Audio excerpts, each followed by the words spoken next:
Our story begins inside of an old elementary school gym that I had not set foot inside in nearly 20 years. The basketball hoops had long been taken down, there was debris everywhere, and there were circles of rot in the hardwood floor. If you've ever seen the movie Space Jam, and you recall the scene where Taz does one clean sweep through the gym to repair it before the very eyes of Michael Jordan, then you have some idea what I was praying for. Instead, I stood there defeated like I'd been punched in the stomach, in front of potential sponsors that were no doubt unimpressed. Not only was the vision for our nonprofit crumbling, but my childhood memories and my sense of identity were rotting at my feet like the hardwood floor. So why is this important? First, I have to introduce you to our organization, how we started, and what our vision is.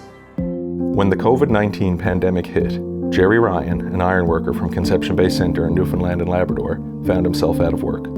Construction projects were put on hold, and Jerry had some time on his hands. As a youth with an interest in computers, but without the means to own a PC in his childhood home, he found himself empathizing with all the kids in his shoes who now have the added burden of online learning. For kids in those situations, it's easy to fall even further behind and get trapped in the cycle of poverty.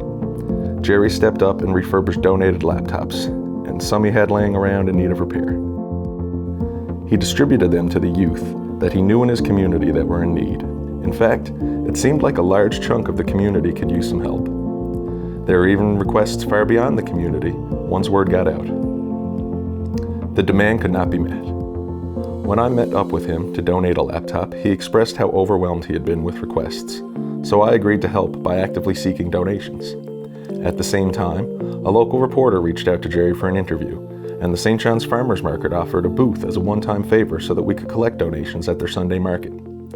We accepted their generous offer and decided that if that day went well, we would transition from a one-time initiative into an incorporated nonprofit organization.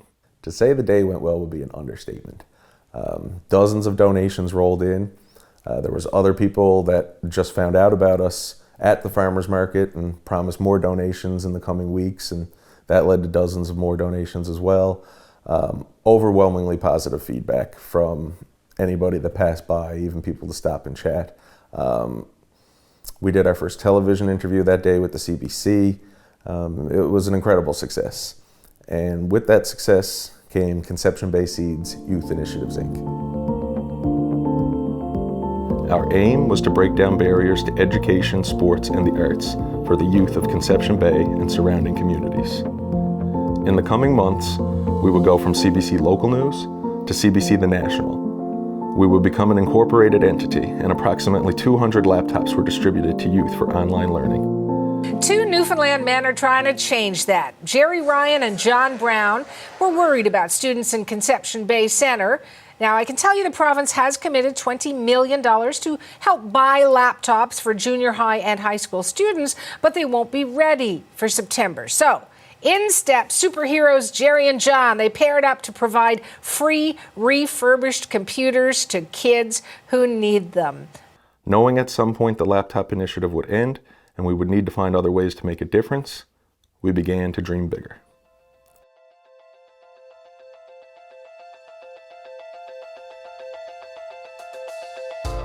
For our next initiative, we had eyed the revival of an old elementary school to turn into a youth center for kids in the region, as well as a space for related services CB Seeds could offer in the future.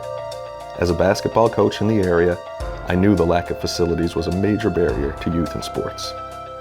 We wanted to use the space to give the kids a place with internet access, with computers, access to musical instruments, after-school programs, you name it.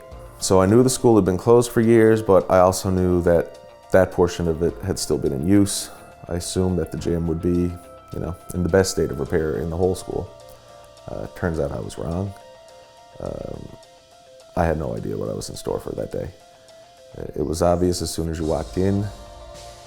It could be repaired, but it was going to take more time and more money than what we had at the time.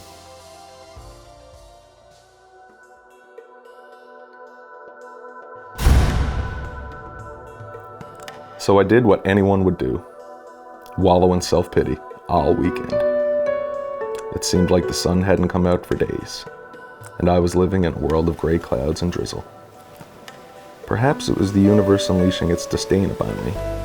Or perhaps it was just your typical few days on the island of Newfoundland. We'll never know. However, what was much more likely a sign from the universe was what happened while I drove around in self-defeat on one of those rainy afternoons. A song came on a popular local radio station that I had never heard played on there before. In fact, I never heard it on the radio at all before. I had only heard it nearly 30 years before, as a child. The year was 1992, the year of the cod moratorium, the year my elementary school closed down. I heard it on the local TV commercials in the morning, while waiting to take the school bus for the first time to a school 2 communities over. The lyrics were so relevant to the plight of the Newfoundland fishermen during that time that I assumed it was a Newfoundland song, or at the very least, about the Maritimes. A fisherman who travels more and more miles from shore every year because he has bills to pay and children who need clothes, but wonders how much longer his skills will be employable and his identity will be intact. But as the song came to an end, the show's host revealed that it was a song by pop star Billy Joel. The song, The Downeastern Alexa, was written about the fishermen in Billy Joel's childhood home of Long Island, New York, who, fishing in the same unforgiving and overfished Atlantic Ocean as the Newfoundlanders, were now suffering similar fates as their Canadian counterparts.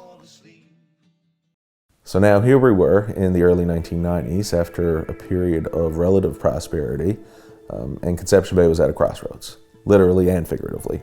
The town of Avondale had been the access point for the Newfoundland Railway to deliver goods into the region of Conception Bay Centre, but in the late 80s, the Newfoundland Railway would cease operation.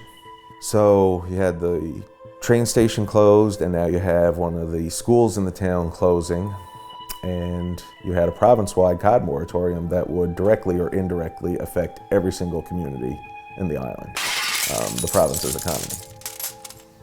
And looking back, it's hard to imagine what the residents felt or if they had any idea what was coming. As a child born in the mid-'80s, it was a strange time. Industries, institutions, and identities in my community all disappearing by the time I was old enough to hear about them. Coming out of the Reagan years, which promoted consumerism and materialism, seeing a huge percentage of your working class male role models laid off and telling you tales of things that no longer exist isn't exactly conducive to dreaming of a bright future in the place you call home. At that time, it didn't instill pride in my community. I began to daydream about futures in Toronto or Los Angeles. I began to look for cultural influences elsewhere, other than the people around me every day. Looking back now, it was a huge mistake. But how was a kid to know? Now, as a grown-up, it makes sense. Reading about the Newfoundland and Labrador fishery in history books published worldwide, reading about, the children of the moratorium, and really how one mass layoff impacted a generation 3 decades later. Recently, I had a chance to sit down with retired teacher Jean Walsh, who actually taught me in grade 1, our last year at Assumption. I had heard many reasons why the school was closing: the province's financial situation, the state of the school, an upcoming election, or even a rift with the parish who owned the property upon which the school was built, aware a split between the church and school system was on the horizon. It was because of the money and like you just said, but it was political as well. Mm-hmm. One thing that was talked about was that each community had its own school, mm-hmm. and they didn't want to take the school away from Conception Harbour or Colliers, and Avondale had 2 schools, so close Avondale. Of course. Money and politics. Provincial finances were tight, and the schools in this area had narrowly escaped the chopping blocks just a few years prior.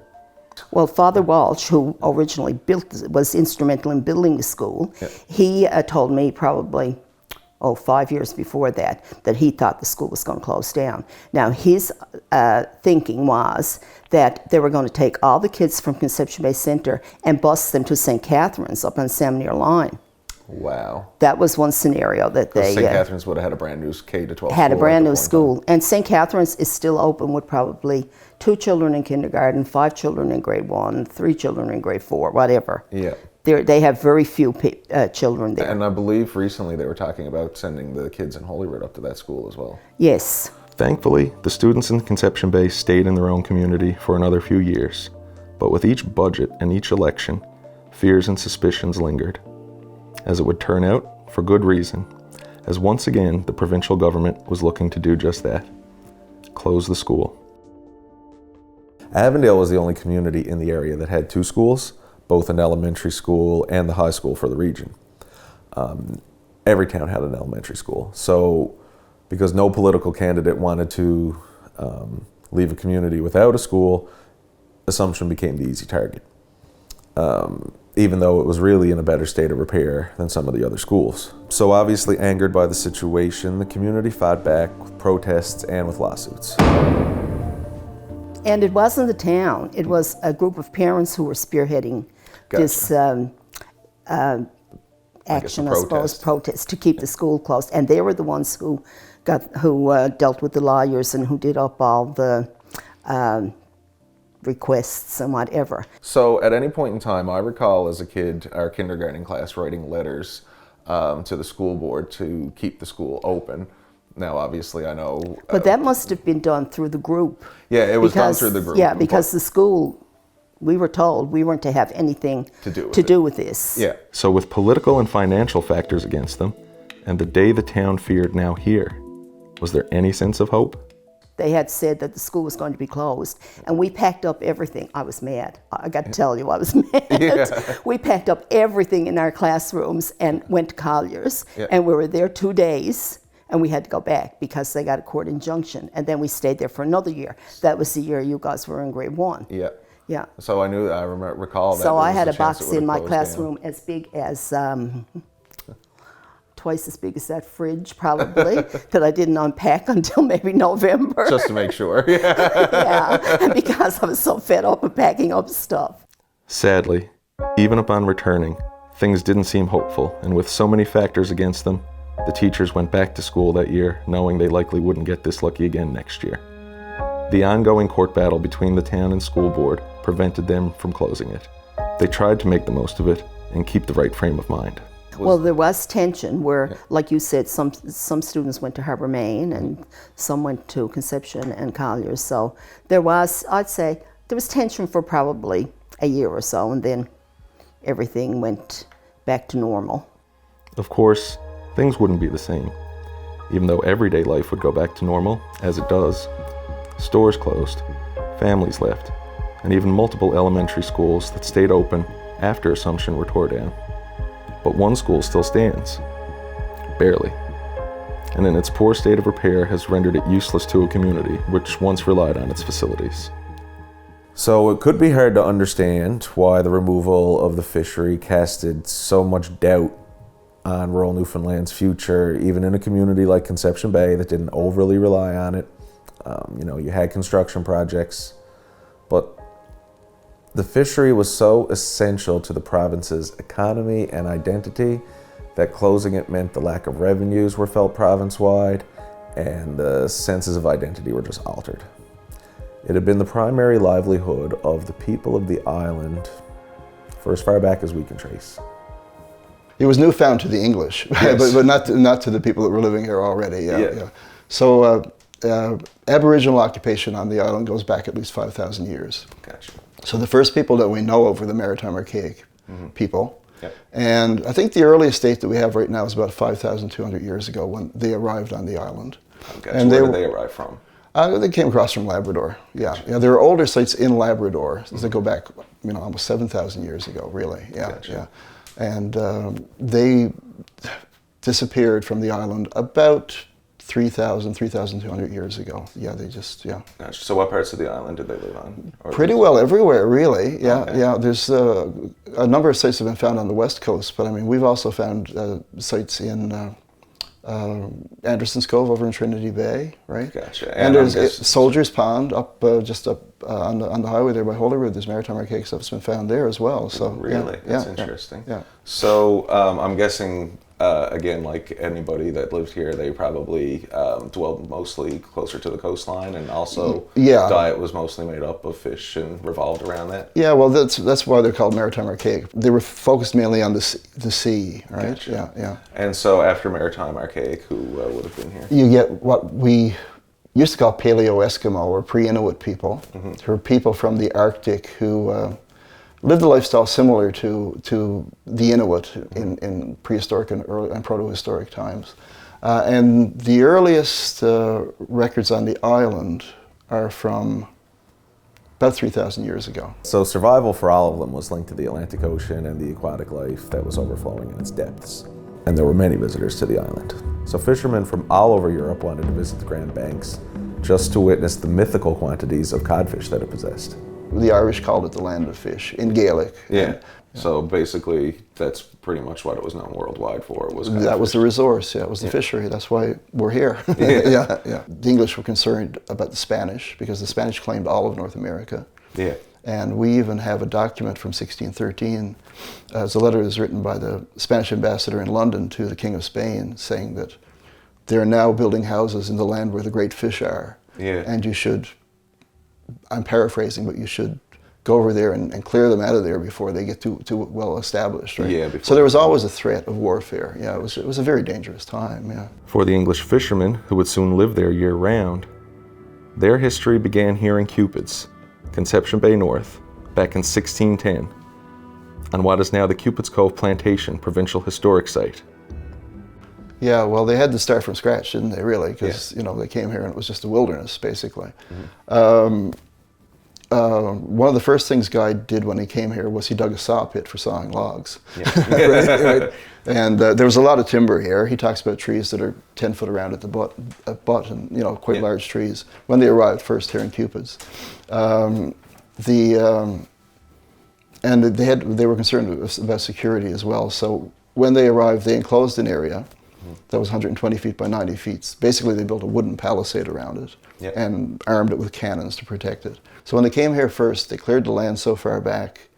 They dug pits for houses. They piled dirt up around the sides and sod or whatever, probably improvised the roof with a sail or something like that. And that's how they sheltered themselves until the dwelling house was finished. It seems like the first 2 winters that the colonists were here were pretty mild. John Guy even comments that the weather wasn't nearly as bad as he expected it to be. But the third winter was a rough winter. Yeah, all their cattle died, and a lot of the colonists, there were 64 of them here at that point. Half of them had scurvy from lack of vitamin C. And these were the circumstances one had to survive to last on the island. Many were willing to do it because, despite the weather, the fishery was too valuable a resource to not fight over.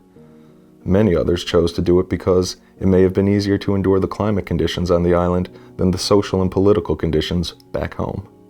Even though this was a period of relative peace at this point, they were at war with France, they were at war with Spain quite frequently. When one looks back at the hardships of the land the earliest settlers faced and the wars they endured, you would assume that the island had a bright economic future ahead of it. That, thus far, has mostly not been the case. Poverty and harsh climate have defined the island's history, and of course, the fishery, which never seemed to make the island rich, but was a valuable enough resource for other nations to fight over. So the island of Newfoundland was a British colony until it gained its independence. Then it was too small, too corrupt, too reliant on a single resource. It never lasted long on its own.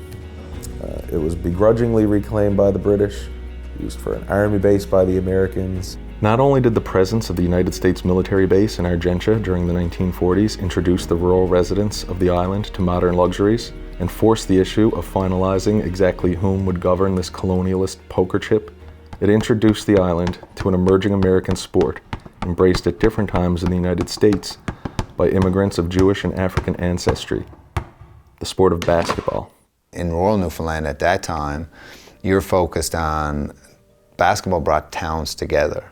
You know what I mean? So we had 7 or 8 little towns that fed into the school. So when I went to school from grade kindergarten to 12 was 250 people. Gotcha. You know what I mean? But when we traveled or when we played basketball, everybody was there. When we'd win a tournament, they would meet us, communities, there'd be motor cars, you know what I mean? There'd be cars of people just waiting, honking the horns because we won a championship. We're all hanging out through the window, smacking on the bus. Like. Provincial all-star teams and the Memorial University basketball teams were made up of a disproportionate amount of players from these small rural fishing communities. So a big part, like you look, even go through the Memorial teams when they were good. Like what was their best year when they had, I'd say Benight, Devereaux, Lauren Kiley, Crowker was from here. Going from a child who endured life in a rural Newfoundland fishing community during the cod moratorium to an adult who would guard Kobe Bryant on the international stage, that's the type of success so many kids in rural towns are capable of when they're allowed to dream. For me, basketball was always my way out. It was my freedom, it was my passion, but it also became my happy place, my sanctuary. So whenever I was playing hoops, it just basically forgot about everything else. So, of course, in addition to the resilience, pride, and facilities, one thing else sticks out that makes a huge difference. I think a big part of it was the gym teacher that was in the school. I think my coach, Gord Pike, was a tremendous influence, mentor, still to this day. You look at Clarence in Trepassey, you look at George Power in St. Catharines, you look at the Constantines and Mark Nash in Laval. So you can go through in these major hotbeds, like you look at them and it's a history. It's a history through the years. And then where did it fall or where did it fail is when they left. Our goal is not only to turn that old school into a youth center, not only to provide facilities, but to provide mentorship, provide a community. Our goal is to plant the seeds that grow artists, athletes, entrepreneurs, software developers, lawyers, doctors, farmers, and more. We want to educate a generation on their history. We want to tell them how they can avoid making the mistakes of the past. And we want them to become educated and empowered and capable of steering our home towards a brighter future of self-determination and self-sustainability. In the face of losing our right to self-governance, our young men to war, our railway, our fishery, our oil, our schools, and our communities, we need to restore our sense of pride and ability to dream and hope. That's why we think this old elementary school building would make the perfect community center to restore that pride and that sense of community. We can no longer allow, Newfoundland and Labrador to change our children. We have to empower our children to change Newfoundland and Labrador through community and mentorship, through education, sports, and the arts. We will build facilities, and we will build resilience.